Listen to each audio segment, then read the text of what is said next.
अगर किसी जानवर को देखकर इंसान के दिल की धड़कन सबसे ज्यादा बढ़ जाती है तो वह जानवर है टाइगर। जैसा कि आप सब लोग जानते हैं कि टाइगर सबसे खूंखार और बेहद ही ताकतवर जानवर है। जंगल में कोई भी जानवर टाइगर के आसपास भी भटकता हुआ नजर नहीं आता है। ये जंगल के जिस भी इलाके में अपने कदम रख देता है उस इलाके के सारे जानवर उसे देखकर ही भाग जाते हैं। पर जब ये टाइगर छोटे होते हैं तब ये भी इंसानों के बच्चों के जैसे ही होते हैं। इनका बचपना और बचपन की हरकतों को देखकर कोई भी नहीं कह सकता है कि ये बड़े होकर जंगल में राज करने वाले ताकतवर और खूंखार जानवर बनेंगे। किसी भी जानवर और टाइगर का अस्तित्व उसकी माँ के बिना कुछ भी नहीं होता है। टाइगर के छोटे बच्चे जब अपनी जिंदगी के 2 से ढाई साल अपनी माँ के साथ बिता लेते हैं तब जाकर वे जंगल के कायदे कानून को सीख पाते हैं और खुद के बलबूते पर जीना सीखने के साथ साथ जंगल पर राज करना भी सीख लेते हैं। पर क्या होगा जब एक माँ अपने 3 से 4 महीने के बच्चों को छोड़कर चली जाएगी? क्या होगा उन बच्चों का जिनकी देखभाल करने और उन्हें जंगल के कायदे कानून सिखाने के लिए उनकी माँ जिंदा नहीं रहेगी? ऐसे मामलों में टाइगर के छोटे बच्चों के जिंदा रहने के चांसेस 100 में से केवल 1 से 2% ही होते हैं। 98 से 99% टाइगर के बच्चे लकड़बग्घे, जंगली कुत्ते या फिर तेंदुए जैसे जानवरों के हाथों मारे जाते हैं। इस वीडियो में हम जिस घटना के बारे में आपको बताने जा रहे हैं उसमें एक बाघिन की मौत तब हो जाती है जब उसके बच्चे केवल 3 से 4 महीने के ही होते हैं। तो चलिए जानते हैं कि माँ के मर जाने के बाद इन बच्चों का क्या हुआ होगा। तो इस वीडियो को पूरा जरूर देखें और हमारे चैनल पर पहली बार आए हैं तो हमारे चैनल फैक्ट्स क्रिएटर जी को सब्सक्राइब करें और बेल आइकन भी दबा दें।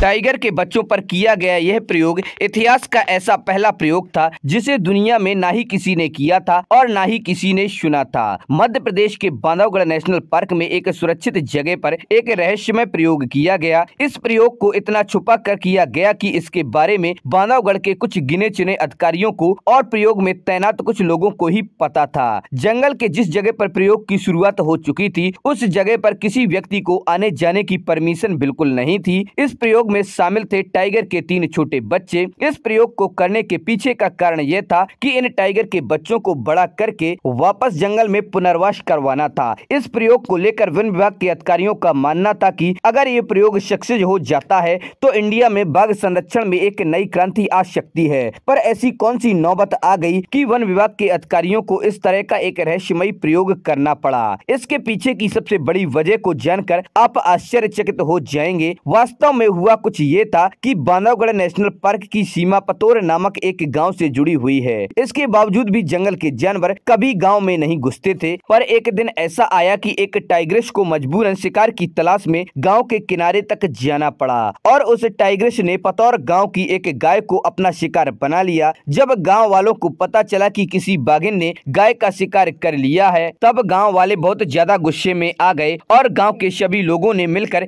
इस समस्या का समाधान अपने हिसाब से निकाला। जब बाघिन गाय के शव को थोड़ा बहुत खाकर जा चुकी थी तब गांव वालों ने मिलकर गाय के शव पर कीटनाशक डाल दिया, जिसके कारण गाय का जहरीला मांस खाने की वजह से उस बाघिन की दर्दनाक तरीके से मौत हो गई थी। जहरीला मांस खाने से जिस बाघिन की मौत हुई थी वो मौत उतनी दर्दनाक नहीं थी, बल्कि उससे भी दर्दनाक वो सच है कि उस बाघिन के 4-4 महीने के 3 बच्चे हैं जिन्हें शिकार करना भी नहीं आता और ये तीनों पूरी तरह से अपनी माँ पर ही निर्भर थे। गाँव वालों ने केवल एक बाघिन को ही नहीं मारा था बल्कि उसके साथ उन्होंने उन 3 बच्चों को भी मौत के मुंह में ढकेल दिया था जिनकी कोई गलती ही नहीं थी। हालांकि गांव वाले इस बात से अनजान थे पर किस्मत को कुछ और ही मंजूर था। वन विभाग के अधिकारियों को जब इस घटना की जानकारी मिली तब उन शावकों की जान बचाने की जिम्मेदारी वन विभाग के अधिकारियों ने ही ले ली। वन विभाग ने उन बच्चों को सबसे पहले ढूंढा और फिर उन्हें बेहोश कर दिया और बांधवगढ़ पार्क के मगधी इलाके में लेकर आए। वन विभाग के पास केवल 2 ही ऑप्शन थे, या तो उन्हें जू भेज दिया जाए या फिर उनके साथ उन्हें कुछ ऐसा करना था कि उन्हें फिर से जंगल में वापस भेज दिया जाए, यानी कि जंगल में रिहेबिलिटेशन करवाना था। वन विभाग के पास जो पहला ऑप्शन था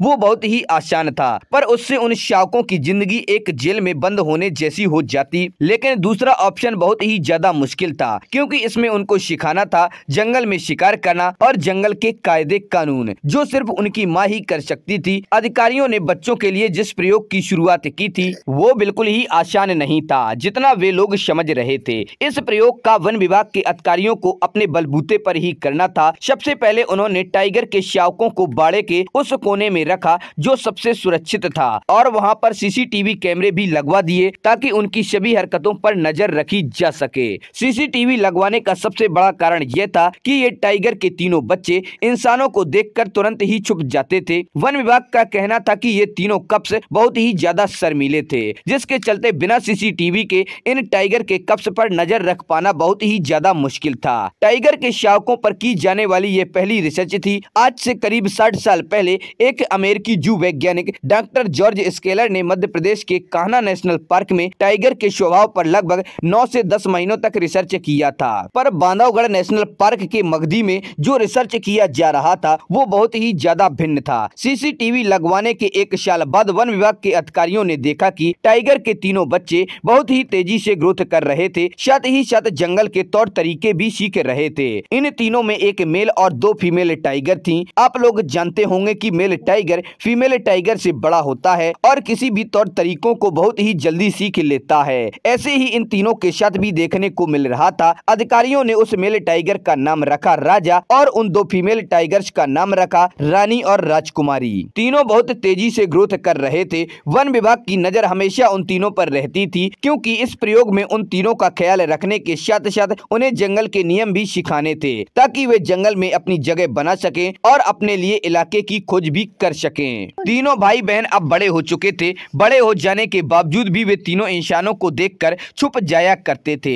जैसे जैसे वे बड़े हो रहे थे वैसे वैसे वन विभाग के लिए मुश्किलें बढ़ती जा रही थीं। एक दिन ऐसा आया कि रानी नाम की टाइग्रेस बाड़े से कूदकर भाग गई। रानी के भागने के बाद अधिकारियों को पहली बार उस दिन एहसास हुआ कि अब तीनों टाइगर बड़े हो चुके हैं और उनकी ताकत भी बढ़ चुकी है। अगले दिन रानी जंगल घूमकर वापस उसी बाड़े में आ चुकी थी जहां वे तीनों रहते थे। रानी के वापस आने से अधिकारियों ने चैन की सांस ली। किसी भी टाइगर के बच्चों को समझ पाना हम इंसानों के लिए आसान काम नहीं होता है क्योंकि वे 2 से 2.5 साल बाद बड़े हो चुके होते हैं और जंगल के कानून से भी वाकिफ हो चुके होते हैं। यहाँ तक कि खुद से भी वे शिकार करने में माहिर हो चुके होते हैं। उसके बावजूद उनकी हरकतों में उनका बचपना नजर आता है और ऐसा ही वन विभाग के अधिकारियों के साथ हो रहा था। उन्हें एक ही टाइगर में अनेकों चीजें देखने को मिल जा रही थी। बांधवगढ़ के वन विभाग के अधिकारियों को रोज नई नई चुनौतियों का सामना करना पड़ रहा था। उनकी पूरी कोशिश थी कि वे इन तीनों को जंगल में अपने दम पर रहने के लिए तैयार कर सकें, लेकिन यह प्रयोग सक्सेस होगा या नहीं इसकी सत्यता की जानकारी किसी को नहीं थी। पर वन अधिकारी ये भी जानते थे कि अगर यह प्रयोग सक्सेस नहीं होता तो उनके पास उन तीनों को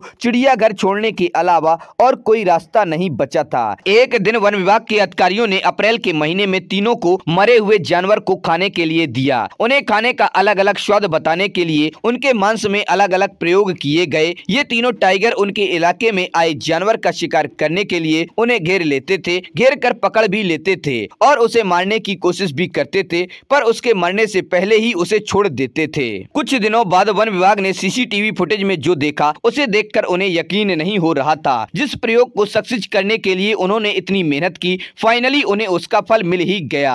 उन्होंने सीसीटीवी में देखा कि राजा, रानी और राजकुमारी ने शिकार करने की कला को सीख ही लिया है। जब उन्होंने बकरियों का शिकार बहुत ही प्रोफेशनल तरीके से किया तब वन विभाग को यकीन हो गया कि अब ये तीनों टाइगर जंगल में अपनी बादशाहत कायम करने लायक हो चुके हैं और अब ये जंगल में अपनी जिंदगी जी सकते हैं। तो दोस्तों, आप लोगों को वीडियो कैसा लगा? पसंद आए तो लाइक करें और अपने दोस्तों के साथ शेयर करें। हमारे चैनल पर पहली बार आए हैं तो हमारे चैनल फैक्ट्स क्रिएटर जी को सब्सक्राइब करें और बेल आइकन भी दबा दें।